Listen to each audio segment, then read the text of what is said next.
Oases of Health, integrating community health workers for impact and efficiency. My name is Sonia Jordan. I work at Blue Cross Blue Shield of Kansas. We're honored to be a partner in the KFMC Health Equity Summit. And it's my pleasure to introduce our next speakers, Erica Selesky and Jackie Catron. Erica, I need my glasses.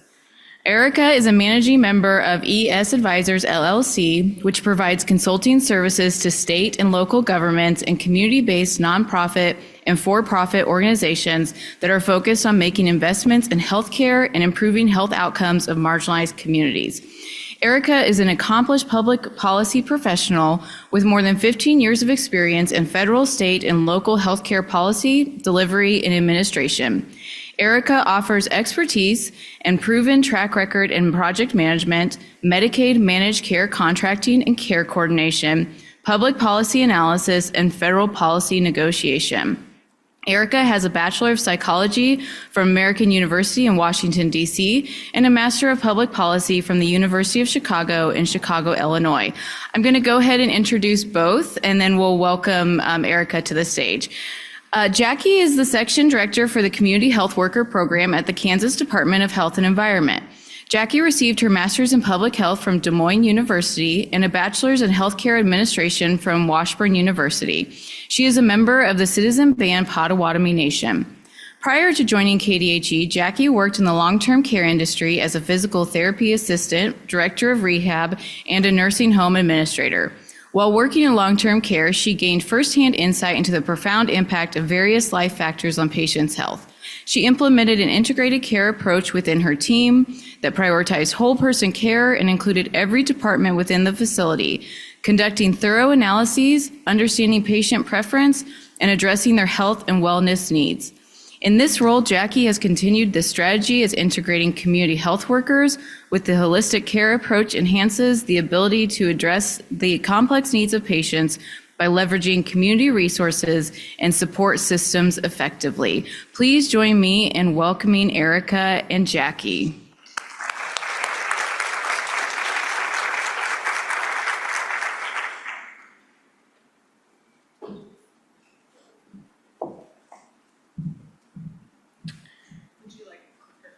What's that? Yes, that would be great. Here too. This. Let me just. Yeah, it does. Okay, perfect. Okay, hi. Thank you for having me. I'm Erica Selesky. I will be the first presenter today, followed by Jackie Catron with the Kansas Department of Health and Environment. What we'll speak to you about today will be community health workers. So who community health workers are, why they're so important to the delivery of clinical and social services, clinical care and social services in Kansas, how they really fill a gap in the delivery of that care. And then I will briefly touch on emerging sustainable revenue streams for community health workers. And then Jackie will give you real examples of how organizations can braid those funding streams and exactly sort of what scope of services community health workers can provide in organizations with those funding streams. So I will get started, but before kind of jump into my presentation, we generally like to know who's in the room and how familiar folks are with community health workers. So for those of you who know community health workers, who they are, what the profession is, could you just sort of give a show of hands? Oh, so okay, so probably 98% of the folks in the room. So I'm glad I have an educated audience. For those who are not familiar, I will give a background for you. Another thing we like to know that helps us in our presentations is what types of organizations are represented in this room. So if you could just raise your hand if you work with a federally qualified health center. Okay. How about a hospital? Okay. How about another clinical provider type, like a physician's office? Okay. Are there nonprofits or community-based organizations in the room? Okay, how about educators? Okay, great. Okay, so Thank you. Or health departments, yeah. Okay. So community health worker is a frontline public health worker who is a trusted member of the community that they serve. This definition that's up here on the screen is the American Public Health Association definition for community health workers, and we generally introduce the profession using this adopted definition. There are some critical words or components in this language, in this definition. So they're a frontline public health worker. They are representative of the communities that they serve. So they can share similar life experiences, cultural beliefs.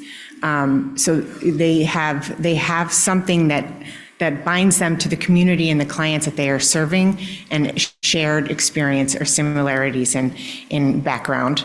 And that really allows them to build trust that is so often does not exist between the clinical or health and social services systems and the clients that they're serving. So this trust that they're able to build allows them to serve as a bridge between those systems and the clients and the communities they serve, helping to lead clients through the navigation of those systems, accessing more services, helping to improve the quality of service that the providers deliver to the clients. And then with this knowledge and trusting relationship, they're able to identify social barriers to care and help work with clients to, through outreach and education and social support and advocacy, address those social barriers to care and help inform the clinical care teams about those barriers for improved service delivery. And as I said, they really do work to improve interactions. They really fill this gap that exists. So a lot of times community health workers, they embody certain qualities. They embody empathy and creativity and resourcefulness, and they're able to build relationships with their community, develop those peer-to-peer relationships of trust, and through that help strengthen care teams and address social determinants of health. I really like this graphic that we use a lot because it depicts community health workers and how critical that they really fill that gap that exists in the care team, that connection between community and clinical care. Community health workers are that link. They're able to go outside of the four walls of the clinical settings and work with clients in their homes, in their communities, and bring critical information back to the clinical setting. And this is another graphic we use that shows just that they can be employed by a variety of different employer types. They can work in a variety of different settings, meet clients in a variety of different settings. So they really get beyond those four walls of the clinical or health and social service organization. In Kansas, the Kansas Community Health Workers Coalition adopted a formal scope of practice for community health workers, and that is recognized by the Kansas Department of Health and Environment, and it links very closely to the APHA definition of who community health workers are, what the profession is. And so in Kansas, the coalition and KDHE recognizes their scope of practice to be providing individual support, so helping individuals set goals and remove obstacles to better health. They can provide care coordination, so health resource navigation, navigation to community resources, navigation among provider types in the clinical system, clinical settings. They can act as that liaison with their care teams and the clients in the community. They can provide health education and advocate for the needs of their clients and their communities. Kansas, in Kansas, community health workers may be certified. So certified that they have the training or the experience to provide this scope of practice. That's offered through the Kansas Coalition. There are 3 pathways to become certified. You can complete an education pathway through a training that is offered through the Kansas Community Health Workers Coalition through approved education providers. You can qualify for certification through a workforce pathway. So many community health workers have lots of on-the-ground experience, either employed or volunteer, that is recognized to validate their experience and ability to provide the scope of work. Or if you have taken a community health worker course in Missouri, you can receive reciprocity and be certified in Kansas.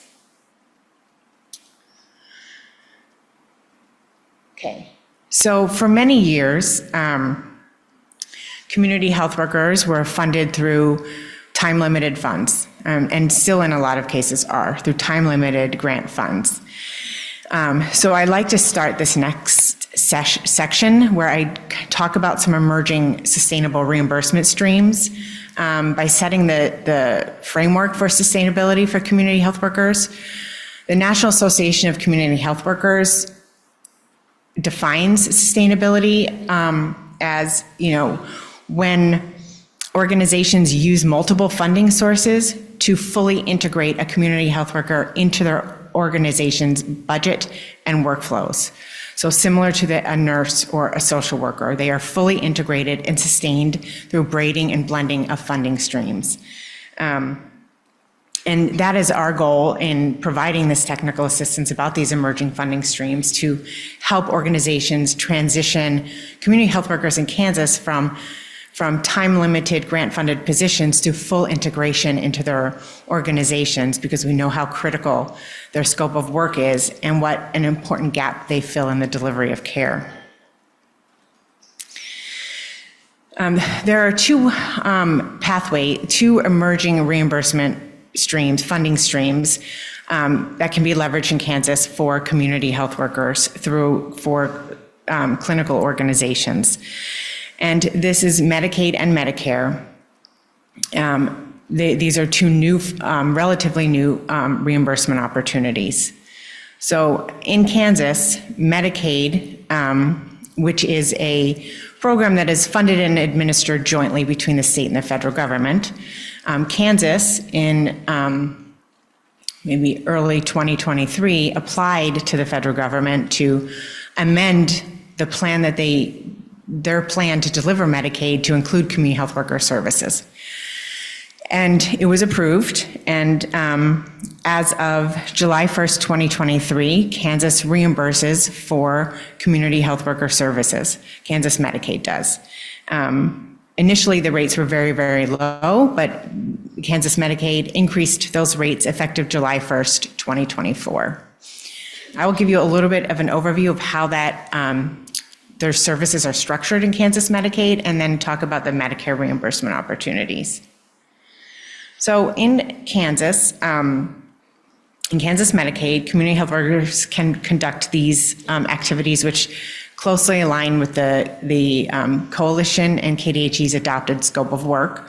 So they can conduct screening and assessment for health-related social needs or social determinants of health, conduct health promotion and coaching activities, conduct health system navigation and resource coordination, so helping their clients navigate community and clinical services, provide health education, and they can also participate in care planning with the clinical care team. They must be supervised by one of these licensed practitioners types listed on the slide here. In order to qualify to provide services in Kansas Medicaid that are reimbursable by Kansas Medicaid, they must be certified through a certification recognized by the Kansas Department of Health and Environment. And so the coalition certification is the only certification recognized right now by Kansas Medicaid. And then there are limits. So it is capped. Right now, community health workers are limited to 4 hours or 2 units. 4 units or 2 hours per day per Medicaid member, or 24 units or 12 hours per month per Medicaid member. Community health workers cannot bill directly to Kansas Medicaid on their own. The supervising licensed practitioner must bill for the community health worker services. And then services can be provided, but only face-to-face. It's only face-to-face? Okay, yes, and we clarified with healthcare finance that telehealth is also included. But they can provide, services individually to a member, in a group, outpatient home clinic, or other community setting. Rates are billable in 30-minute increments, and these are the rates and the billing codes the billing codes that must be used. There is a modifier that goes with that billing code, but these are the rates.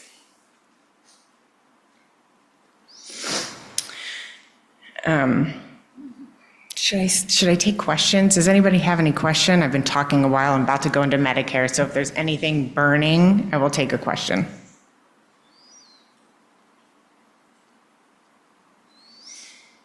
Okay.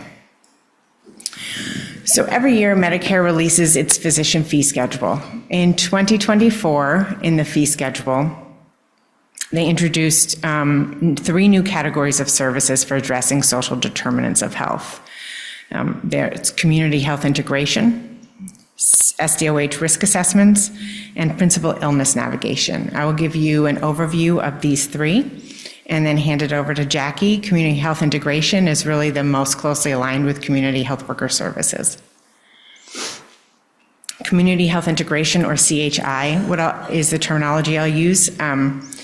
So Medicare introduced in that fee schedule 2 new payment codes, one for the first 60 minutes per month and another for each additional 30 minutes per month for CHI services that have to be ordered by a Medicare billing practitioner, to be performed by a licensed or trained auxiliary personnel, which can include community health workers, under general supervision. So this means the licensed practitioner does not have to provide direct supervision.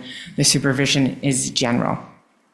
Services can be provided virtually or in person, and they include this list of bulleted services here, very closely linked to the community health worker scope of work, and I think was largely crafted using the C3, the Core Consensus Project, that outlined core competencies nationally for community health workers. They are subject to cost sharing, so the Part B deductible and coinsurance, and written consent is required because of that coinsurance. CHI services, before they can begin, there has to be an initiating visit with a billing practitioner that assesses and identifies social determinants of health that is serving as a barrier to diagnosis and treatment of the problem identified during the initiating visit. So the practitioner has to then establish a treatment plan and order CHI services.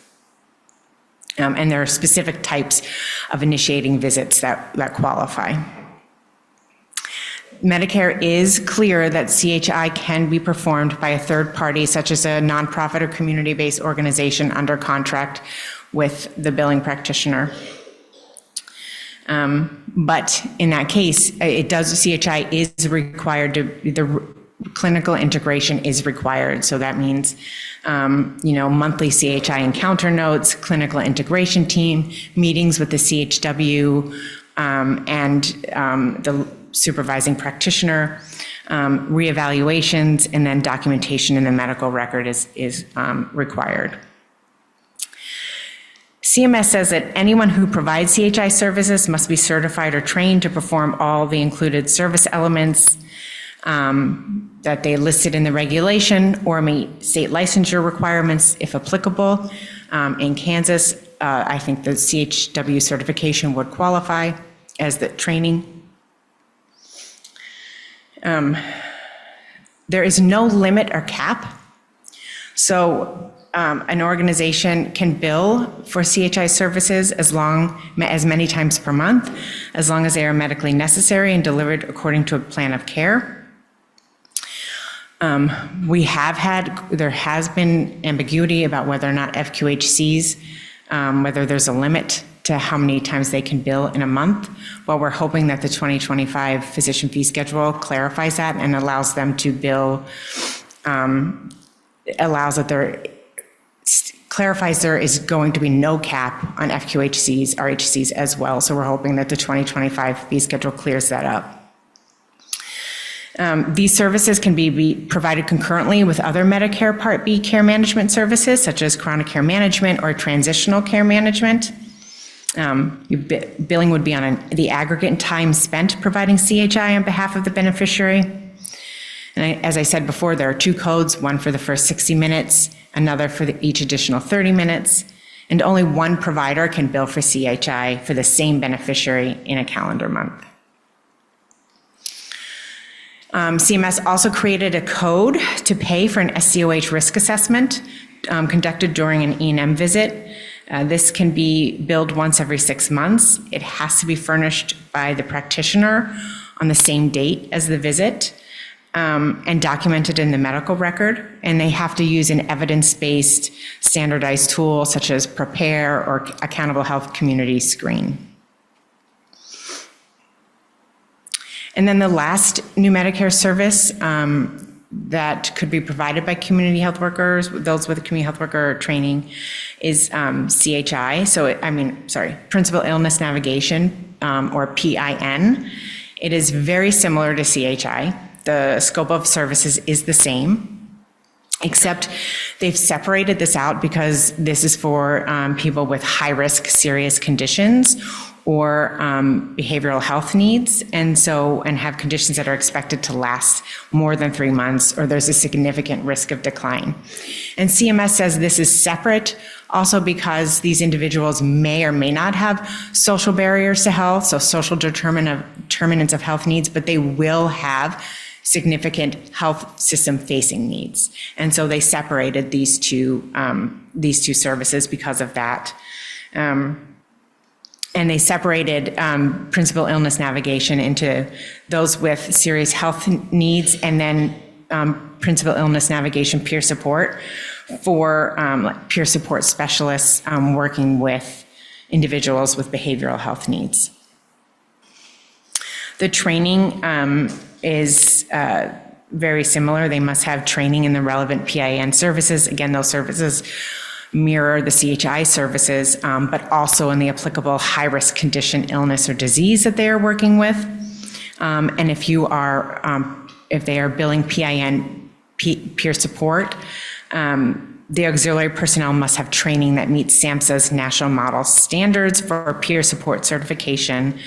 And CMS is very clear that they want the individuals or the auxiliary personnel providing these services to have the experience or training, the lived experience, to understand the patient's needs. So this is the kind of Medicaid and Medicare reimbursement pathways that have emerged recently, and I will now turn it over to Jackie.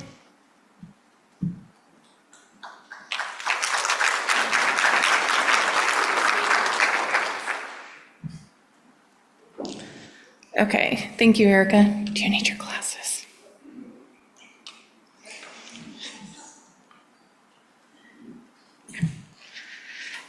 Okay, so Erica already touched some on braided and blending funding, and what a lot of people ask us is, what is the difference? We do work a lot with braided funding, which means each funding stream still holds its own identity, and you have to track and document for each different funding stream. So for multiple grants, for example, you're going to have whatever the CDC requires for those grants, you're going to have to keep tracking that. Blended funding is more where the funding source loses their identity and the costs don't have to be allocated or tracked separately. So that's not something that we do a lot of. So when working with a clinic or organization, there are several different things that we look at when we're talking with them. What type of provider are they? So are you the primary care, FQHC, RHC? All of these things are going to require different mechanism to bill, different strategies, rural versus urban locations. the patient case mix, the insurance varies. So we have a lot of the clinics run those reports. Are they high Medicare? Are they high Medicaid? Are they seeing high uninsured patients at their clinic? Are they seeing a high diabetes, high blood pressures? You know, is there something that's standing out in their clinic that they really want to focus on? Also, travel time. So like Erica said, community health workers are best when they're not staying inside those four walls, when they're out in the communities, they're out visiting the homes, wherever the patient is most comfortable with them at. And so that travel time can really impact how many patients they see in a day. In some of our rural locations, they may have to travel an hour to get to a patient, and then the next patient may be back in that town or 30 minutes away, and this is a lot of time. Even in urban areas, we know traffic can take you some time, and so looking at that travel time. Uninsured, undocumented, we talked about those already. We know that those are high caseloads. We don't want community health workers or organizations to not allow community health workers to treat the most needed vulnerable population. So how can we still treat that population that you may not be getting the reimbursement for? Is there other funding streams to look at? Can we make enough in another way, build them into this, your healthcare system? So a lot of the technical assistance we provide is, like Erica said, Kansas has an approved core curriculum training. You can go to the Kansas CHW Coalition webpage to see more about that training and get on their wait list. MARC, Mid-America Regional Council, also sometimes holds training throughout the year. And then Community Health Council in Wyandotte County, if you're in that area. Mariah Kranz holds trainings throughout the year as that need builds up. And so those are the three providers that we currently have in the state that provide the training. The integration, and so really working with the clinics and the organizations, from the CEOs, the providers, and how to best integrate that community health worker. We don't want them to just be something only part of the team knows about. We want the whole team and the whole organization to understand what they do and how to best integrate them, how that workflow can look, how they're receiving referrals internally and externally. The billing, helping again on the billing side, help your billers understand what is needed to bill for Medicaid, Medicare. Like Erica said, Medicaid has a U7 modifier that has to be attached to every single claim. That U7 modifier is you saying that your CHW is certified and that you have the appropriate general supervision. And so your community health worker may have a community health worker supervisor, and that's okay. A social work supervisor, that is okay. But the general supervision has to come from a licensed practitioner that is approved. And so we kind of explain it like you might have a nurse and a CNA. That CNA is generally supervised by the nurse, but then the orders are coming down from the provider. So think of it in that type of a structure. You may have another supervisor in there, but ultimately the U7 modifier is saying that your referral and your general supervision is coming from an approved practitioner. Documentation and clinical reports. So these are, again, different things that we help organizations with technical assistance to make sure that when they're integrating a community health worker, that they're going to be successful in doing it correctly. Erica went over the Medicaid and the Medicare different opportunities.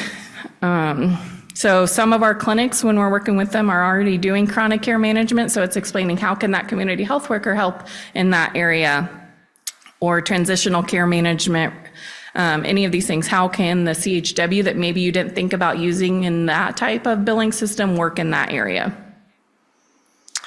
Just a little bit on the Medicaid, Medicare. So Medicaid, has to have that face-to-face or telehealth. It cannot be a phone call. That doesn't count as telehealth. You actually have to see the person when you're doing telehealth. Medicare does not. And so they allow that phone calls, those texts, those following up with different resources. They allow all of that time if you are helping that patient to count in your billable time. A lot of the other scopes of work are pretty much the same. Medicare calls out that they have to address the SDOH need that was identified by the provider. Medicaid does not, but we know that's what community health workers do really well, is identifying those needs. And what we kind of say is making sure that they're documenting those needs so that the provider is then updated on what is going on.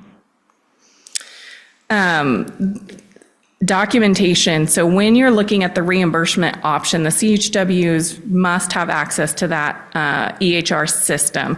They need to be able to document all of that stuff, especially if you're going to potentially could get an audit. You need that information in there. So a lot of Medicaid, Medicare have time requirements. They need to document either their timeout or the visit duration that they're working with. You need to have whether they are certified, the type of visit, those SDOH needs addressed, and the type of referrals being made.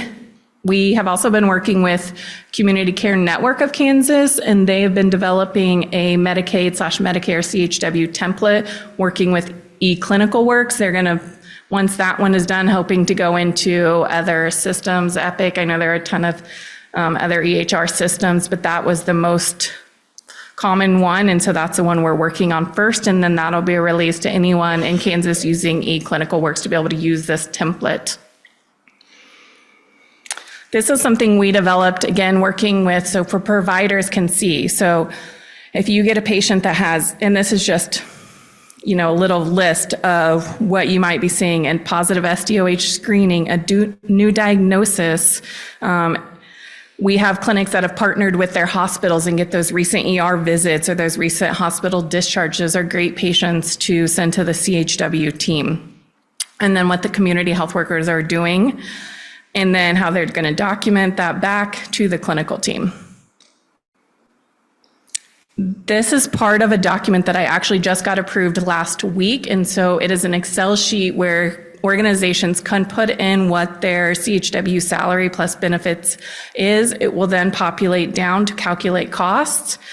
And then how many billing units are they seeing on average a week, or what do they need to see, or what are you predicting they'll see? At the bottom of it, it's going to have other things like training time, coalition meetings, travel time, so some of those unbillable hours, so that you can really truly see a picture of what that week might look like for a community health worker. So just like I said, I got it last week right before I started all of my travel for the week, so I will be getting ready to release that soon. This kind of goes over what Erica talked about with CCM, CHI, PIN, so all those different time requirements, additional allowable time, what is and isn't allowed. Again, FQHCs, RHCs have more restrictions than primary care clinics, and then a weighted reimbursement rate for clinics based on their location. And then kind of some of the qualifications for those. So again, when we're working with clinics, we can kind of go through, okay, what makes the most sense for you, or what are you already doing? So we have a couple clinics that were already doing chronic care management, and we had a couple clinics that started doing it once we started working with them a couple years ago under our grant funding, preparing for when the grant funding ended and where community health workers could go. And so this is an example of one of those patients that was referred to the team. Just the doctor not really knowing what to do. The patient was in there seeing them just crying a lot, not really explaining anything. And so the provider sent that to the community health workers, who then, this takes time. It takes months of them working with them. There is, fortunately a limit on Medicaid on what you can bill. And we know on some of those high needs, high stress clients, you're going to see more than that in the first couple months. Then hopefully that's going to even out. Medicare, again, a limit for FQHCs, RHCs, but not primary care clinics. And I know local health departments can't bill Medicare at all. So this is something, again, when we're working with local health departments, we don't even look at the Medicare side of it, just looking at the Medicaid side of things. And like Erica said, community or chronic care management and community health integration can be billed at the same time. And so if you are working with someone on chronic care management, but you have a lot of SDOH needs, you can use both of these as funding sources. Transitional care management. So one of our clinic teams has, like I said, a really good system with their hospital. So they get all of these discharges, and they're averaging around 115 clients, 16 clients a month that are being discharged, that they're then getting into the clinic within that 7 to 14 day time period, and that falls into how much they're being reimbursed following all the TCM services. This where the CHW can fit in to do those pieces that the providers can't do. And then TCM and community health integration can also be billed at the same time, and you can transition them after that month into the CHI. We have one clinic that has been really successful in remote monitoring.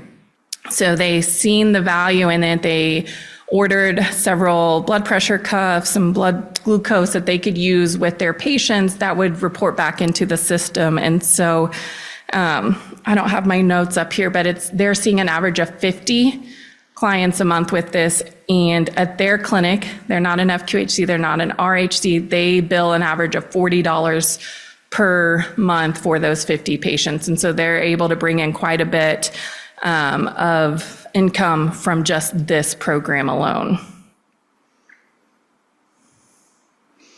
And so again, the sustainability, it is possible. It is going to take some work to get there. There are going to have to be things that clinics, are going to have to use some internal funding until the reimbursement starts coming in, or some external grant funding to kind of cover in some of those gaps. With Medicare, they can contract with community-based organizations to do some of that work and see how that kind of flow can look. But other ways to think about your community health workers saving you money is the community health workers bringing in the new patients. And so all of those patients that they're seeing at those outreach events and they're connecting with and building those relationships, they're then getting them set up with a provider and getting them back into the system or into a system at all. Some of them have never been to a provider. I can tell you in long-term care, we would get patients in that hadn't seen a provider in 60 years because that's just the way that they were in that rural area. They didn't go to the doctor. And so this happens all the time. Our community health workers are seeing people in the communities that haven't seen providers, are using the ERs, are using urgent care as their primary care, and they're educating them of the value of seeing a provider versus just using the ER system. A lot of clinics can look at that, patients with missed visits. How many patients do you have that didn't come in for their annual wellness visit or missed a visit? And we just don't even look at that. But community health workers can find out why. Was it transportation? Did they not get the notification? Was the visit made so long ago that something changed? Was it in a language barrier? Sometimes we are sending those updates or those notifications to clients in a different language and they can't understand what that is, and they had no idea that their appointment was coming up, but that their appointment was changed, and the community health workers can really help with that. Insurance. So we did confirm with Medicaid that if a CHW is working with a client and is able to get them on Medicaid, that Medicaid retroacts back 3 months. And so then that time that you're waiting for Medicaid plus the 3 months prior, you can bill that time. And so any of those patients that they're working with on getting insurance because it's part of their care plan, that's what they need, and then they're also working with all of those other needs during that time, can then go back and be billed. We do know, like I said, that there are a lot of challenges.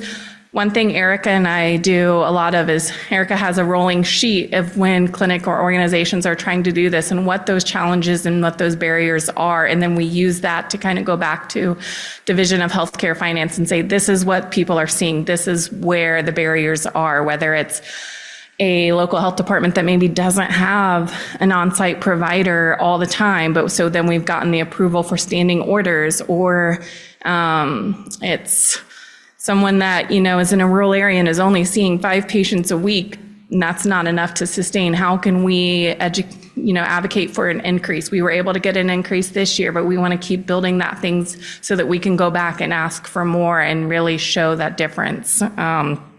Community-based organizations are some of the largest employers of community health workers. not an approved billable service for Medicaid. How can we get that somehow where they can or they can contract with? And so any of those things that you guys are seeing barriers or billers are just not sure yet, they have so many questions. We take all, those questions and try to get the answers for them. And so any challenges or barriers you guys are seeing, please let us know those as well. And I think, that's it. So now we can take questions, and thank you for letting us start early. So hopefully everyone can get done earlier today. But if there's any questions, we can take those. Yes, Alice. Regarding the telehealth visits, are there any stipulations of where the community health worker has to be located, like providing the service from, place of service? No, not for those. Elaine over here has a question. There's one in the back. I'd like to follow up. Alice began, and this is a follow-up. So last week, there was a national webinar featuring Riverside, California, and their model of community health worker care hubs, where a hub regionally would provide telehealth support, billing support, some of those technical supports. Is that something that maybe rural states like ours could consider? If there's a model that's in California that's huge and maybe something we could port over here?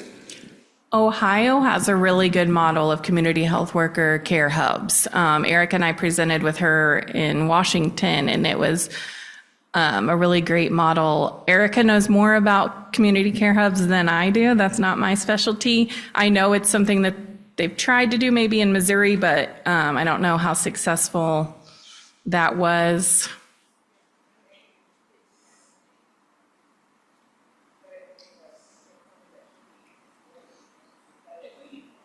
Erica said it's challenging, but something we can work on.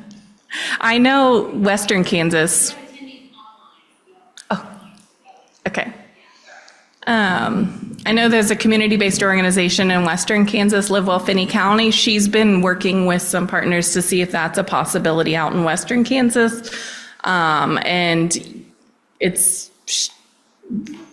I'm not sure exactly where she's at, Callie Dreyer with Live Well Finney County, but I know that for the last year she's been having those conversations of what that could look like in Kansas. Go ahead, Erica. I was just going to say that I think it is a model that could be explored for different regions in Kansas. It can provide backbone support for nonprofit organizations to help them contract with clinical organizations, which can be challenging, and then help them to prepare to meet those contract standards that they may not be prepared to meet. So HIPAA compliance, the technology requirements. So I think, definitely something that, especially if we want our nonprofits to be able to leverage this Medicare reimbursement pathway. So, and the rate is pretty decent. So, good idea.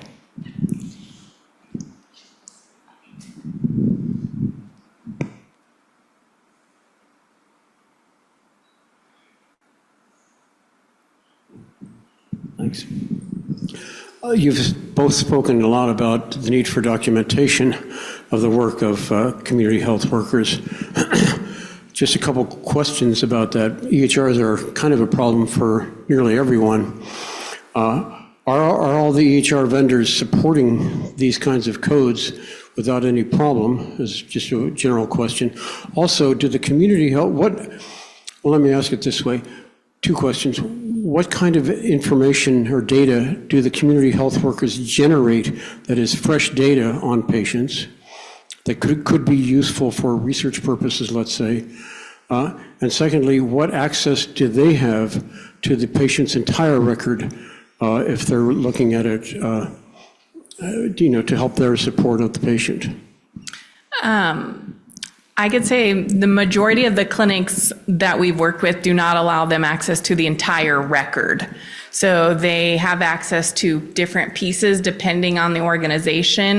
They can see that referral that came in and why. So if the referral was, this patient has high blood pressure, that might be all that they see if that's all the provider sent, or this patient is unhoused, or this some providers will send, this patient is pre-diabetic, also having food insecurity, that's what they see. So they typically don't see more than that. They don't have access to everything. The EHRs that I've worked with in Kansas, there's been about 4 of them. They have had no problem integrating the codes, offering to help do a template. That's not been an issue. It's just building that template and what that looks like on the back end and having someone know how to build those correctly, to have the right codes, to have the modifiers. A lot of clinics are doing a combination of kind of a click, but also they can type some things. So they say that they did the health education and what did they do health education on? Or they did resource navigation and coordination, but what did they send those referrals on, or health coaching? So it's not just all typing. I am not an advocate of just SOAP notes, because I've had audits, and SOAP notes can get your money taken back quickly if you miss 1 or 2 little things. And so having where, we make sure that we get everything, but then also allowing them to put in there that, okay, so the provider sent that they have a referral for high blood pressure and didn't put anything else. And maybe that's all the provider knew, but then the CHW found that they couldn't afford their medication, and so they're not taking it correctly. And so they can put that information back in there so that the provider can see, but you can also then pull those SDOHs out. So some of our clinics have Z codes, so they can put in there what those Z codes are, so you can pull those back out. The template that we've been working on with eClinicalWorks will have the Z codes on there, your main one, so that then we can pull that information for them. Hopefully I got all of your questions. Here's another question up here.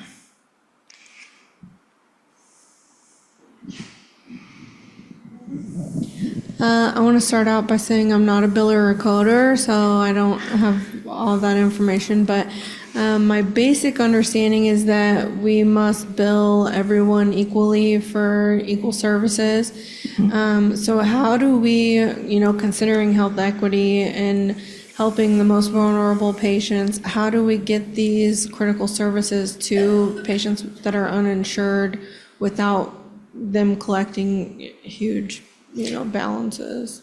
Right. So I'm working with a local health department right now, and we're looking at writing the same policy that they have for their maternal health. And so that those patients that come in that are uninsured have, based on a sliding scale, a lower fee to pay, or, based on the sliding scale could be almost nothing. And so looking at those different policies that you might already have in place, and how can we work that for the community health worker policy? If it's someone, if it's another clinic, FQHCs, RHCs, again, how can we implement the sliding scale or other policies that are already there? There is, the consent, just like any other treatment that you would have. And so kind of explaining that, but we definitely don't want the cost to ever be a barrier. And so if we run into something that are like, can this really work? With for example, the local health department, we ask in Division of Healthcare Finances, that's completely up to the organization. If they want to implement that same policy for CHWs that they did for maternal health, then they can do that. So that's kind of what we look at when we're working with them. Okay, thank you. Mm-hmm.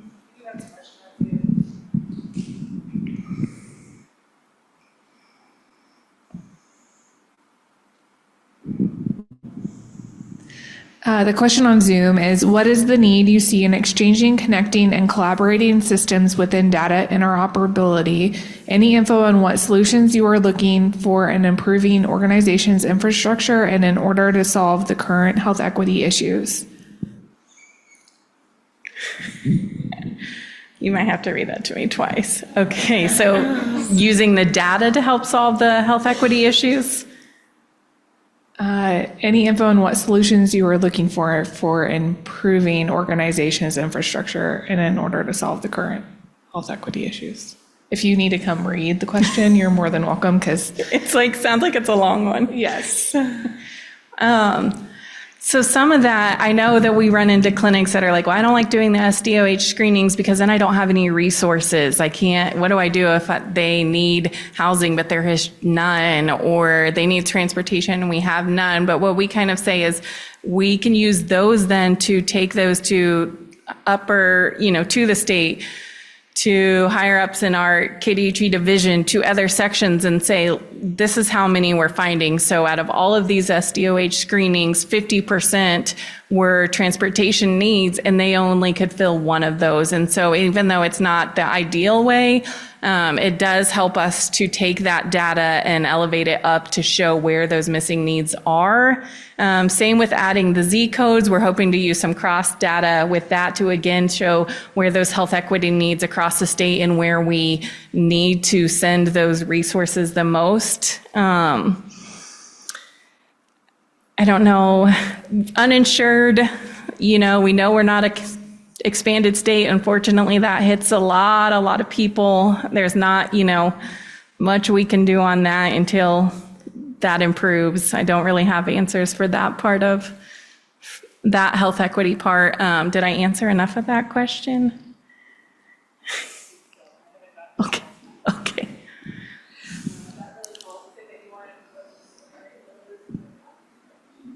Okay. First off, I just want to say thank you. Jackie, you are amazing. Erica, you are too. Several of us in the room have benefited from a collaboration with KDHE, Mark, the coalition, and we are all trying to answer the similar issues. You mentioned clinics, and I'm assuming that those are like primary care provider clinics, but can you speak to CHWs and CCBHCs in mental health clinics? Are you seeing any of this reimbursement, sustainability coming into those kinds of provider systems? And how can we support that level of provision of CHWs in those CCBHCs? So the certified, are you talking about the new certified behavioral, that is not an allowable reimbursement code. CHWs is not. For the certified CCBHC, certified community-based health clinic or behavioral health is not an allowable code. They have peer supporters. That's what we see more in the mental health. They're using peer supporters. We have been working with KDADs on what could this look like to cross-train some of our peer supporters and our community health workers. What could this look like to expand the services for those? So that's an ongoing conversation we've been having with KDADs. I know a lot of states are looking at that same thing because we know a lot of what they do is the same, but it's also different. Or in really rural areas, how can they really work better together where we don't have enough people serving the needs? And one organization is limited to billing for one person and another organization might be limited to billing for another person. So I've not seen a lot of uptake with CHWs in mental health clinics. That's another thing to put on the list. Yes. Any other questions? One more here. Okay.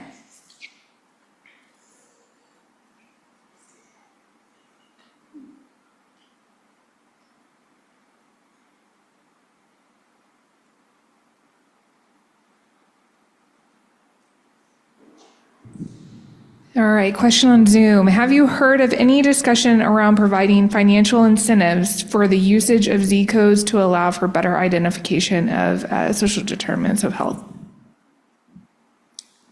I have not. I've heard,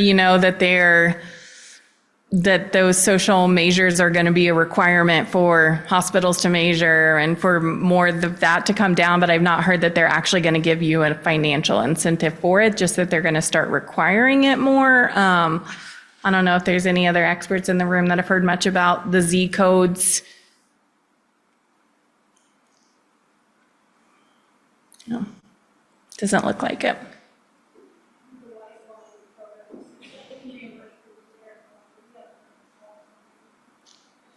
She said the Wise Woman program is going to reimburse if they do the prepare form, but that's about what she's heard for anything.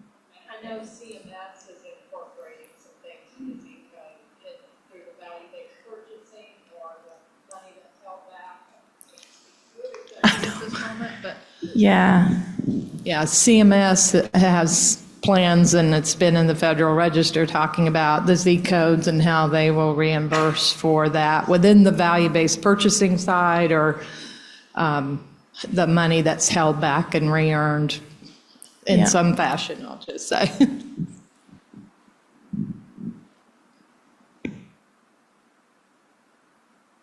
Okay, any other questions?